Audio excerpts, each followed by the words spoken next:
Assalamu alaikum wa rahmatullahi ta'ala wa barakatuh. Welcome to Red Serial Talk program, and today we have one of the most influential Afar activist TikToker, Ahadi Abdallah, who has joined us from London for this interview.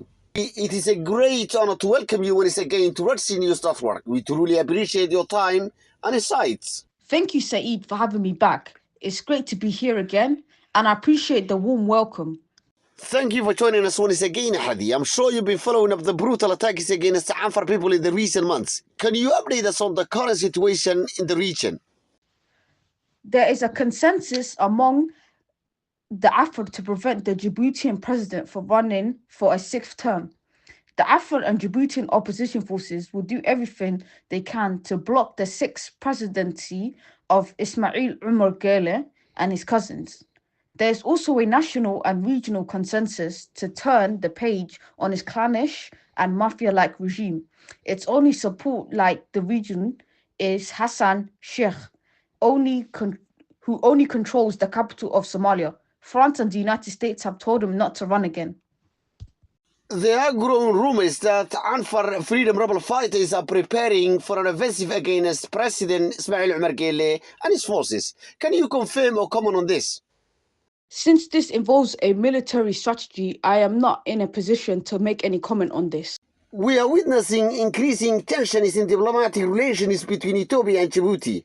How do you interpret this development? The tensions are very high between Ethiopia and Djibouti, and they are not going to improve. There are two reasons for this. One, Djibouti's interference in Ethiopian international affairs. By sending weapons to the Isa militias, the ONLF and the Amhara rebels armed by Egypt. Two, the recent visit of Egyptian President Sisi, which resulted in the acceptance of an Egyptian military base in Damajog, 6 kilometers from the capital. Given this strained relationship, do you believe that Afar political and tribal leaders may attempt to forge a stronger relationship with Ethiopia? It is logical that the Afar opposition leaders are moving closer to Ethiopia because they all have the same interests to disable Ismail Omar Guelleh. Ethiopian Prime Minister Abiy Ahmed is currently in Paris.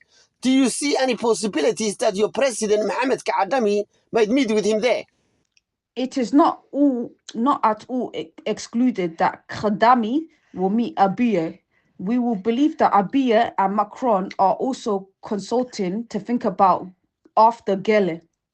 Finally, Ahadi, what message would you like to share with your people at this critical moment? We urge our people, the vast majority of whom suffer from malnutrition, repression, arbitrary detention, and torture, without the overlooking of rape of Afro women by the army, to support the food fighters who are sacrificing themselves for you. We urge all national components that our future is in their hands. We must also denounce the drone attacks of January 30th, which left 14 dead, including women and children. Thank you once again for that great interview, and that's the end of our Red Sea Real Talk program. Until next time, wassalamu alaikum wa rahmatullahi wa barakatuh.